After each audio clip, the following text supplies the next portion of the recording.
Bug সার্কাসের ছবি আপনারা দেখতে পাচ্ছেন, যেভাবে তাণ্ডব চলেছিল সেই দিন মুখ্যমন্ত্রী শুভেন্দু অধিকারী তিনি কড়া বার্তা দিয়েছিলেন যে কোনোভাবেই এগুলো বরদাস্ত করা হবে না। তারপর সেখানে অর্থাৎ বাগ সার্কাসে গিয়ে ঘটনার পুনর্নির্মাণে পুলিশ।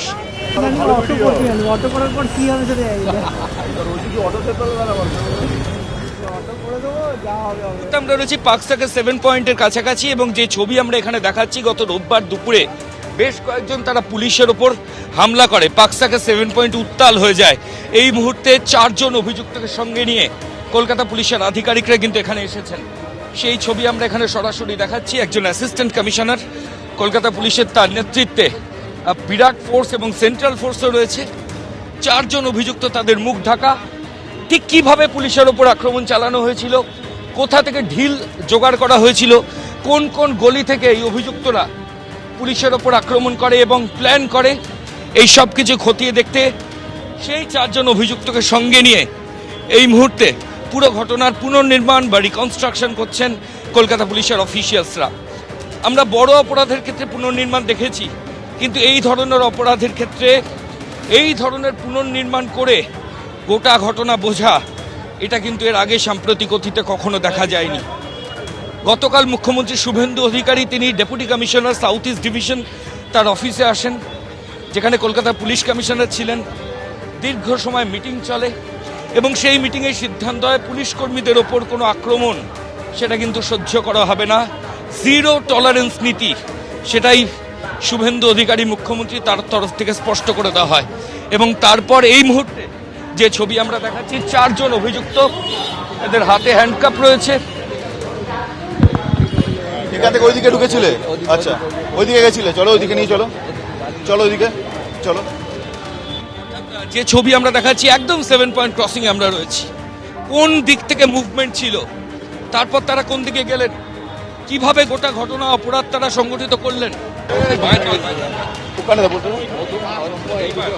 এখানে আরম্ভ হয়েছিল। আচ্ছা, হ্যাঁ, প্রথম এদিকে আরম্ভ হয়েছিল মিটিংটা, তারপর ওদিকে গেলে আবার পাথারবাজি হলো, আমরা পালিয়ে গেলাম বাড়িতে। ওইদিকে চলো, গলির ভিতরে। হ্যাঁ, ওইদিক থেকে কি হচ্ছিল? আমরা পালিয়ে গেলাম গলির ভিতরে। চলো ওইদিকে চলো, গলির ভিতরে পালিয়ে আবার দেখলাম যে পাথর চলো চলো চলো চলো চলো চলো চলো ওইদিকে চলো। অর্থাৎ যে ছবি এখানে দেখা যাচ্ছে, একদম বাগ সার্কাস 7 পয়েন্ট নাস্তানাবুদ হতে হয় পুলিশ আধিকারিকদের, বিরাট ফোর্স নামানো হয়, তারপর পরিস্থিতি স্বাভাবিক হয়। এখনও এখানে জল কামান রয়েছে, পুলিশের তরফ থেকে কেন্দ্রীয় বাহিনীও ডেপ্লয়েড রয়েছে। কিন্তু যে অভিযুক্তরা সেদিন এই অশান্তি করেছিল, তাদেরকে সঙ্গে নিয়েই এই মুহূর্তে গোটা এরিয়ায় পুনর্নির্মাণ করছে পুলিশ।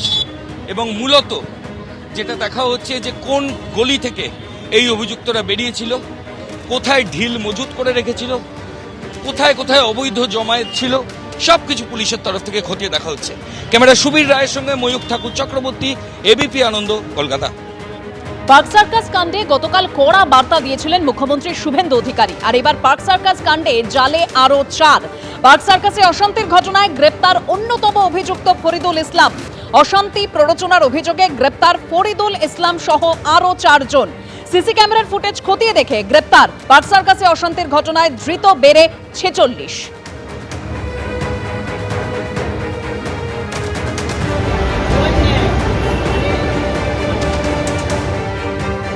অন্যদিকে আসানসোলেও প্রতিবাদের নামে তাণ্ডব চলে, আর এবার সেখানে আরো কড়া পুলিশ। মাইকে পুলিশ প্রচার করে যে হামলাকারীদের কাছ থেকে ক্ষতিপূরণ আদায় করা হবে। घटना के संबंध में आसनसोल नॉर्थ थाना में एक मामला दर्ज किया गया है, जिसका केस नंबर है Asansol north case number 208/26 dated 16/5/2026। उक्त घटना की सरकारी संपत्ति को हुए नुकसान के संबंध में Paschim Bangal maintenance and public order act 1972 के धारा 15C के अंतर्गत सामूहिक क्षतिपूर्ति विनिधान हेतु सरकारी जांच प्रक्रिया आरंभ की गई है। यदि किसी व्यक्ति को इस घटना के संबंध में कोई जानकारी देनी हो अथवा इस प्रस्तावित समूह को क्षतिपूर्ति संबंध में कोई आपत्ति या निवेदन प्रस्तुत करना है। जहांगीर मोहल्ला क्षेत्र में 15 মেতে আমাদের যে জাহাঙ্গীর মোল্লা টাউন আউটপোস্টে একটা ইনসিডেন্ট হয়েছিল, সেখানে আমাদের যে ক্রিমিনাল ইনভেস্টিগেশন আছে ওটা চলছে। তার সঙ্গে সঙ্গে আমরা যে ওয়েস্ট বেঙ্গল মেনটেন্যান্স আর পাবলিক অর্ডার অ্যাক্ট আছে সেই অ্যাক্ট অনুযায়ী আমরা আইনানুগ ব্যবস্থা নিচ্ছি। হোম ডিপার্টমেন্ট থেকে কালকে একটা অর্ডার হয়েছে, যেখানে আমাদের একজন অ্যাসিস্ট্যান্ট কমিশনার সাহেবকে অথরাইজ করা হয়েছে এজ ইনকোয়ারি অফিসে। তো উনি ইনকোয়ারি করছেন, যে প্রপার্টি ড্যামেজ হয়েছে সেটা ওখানকার যারা ইনভলভ আছে এর মধ্যে বা যারা এড বা অ্যাবেট করেছে তাদের কাছ থেকে এই কম্পেনসেশনটা আমরা রিকভারি করব। এই প্রসেসটা আজ থেকে আরম্ভ হয়েছে। যদি কম্পেনসেশন না দিতে পারে তাদের বিরুদ্ধে কী করবেন? ওটা যে রিকভারি যে আইনগুলো আছে, সিভিল প্রসেস আছে, সেগুলো হবে। এবিপি আনন্দ, এগিয়ে থাকে, এগিয়ে রাখে।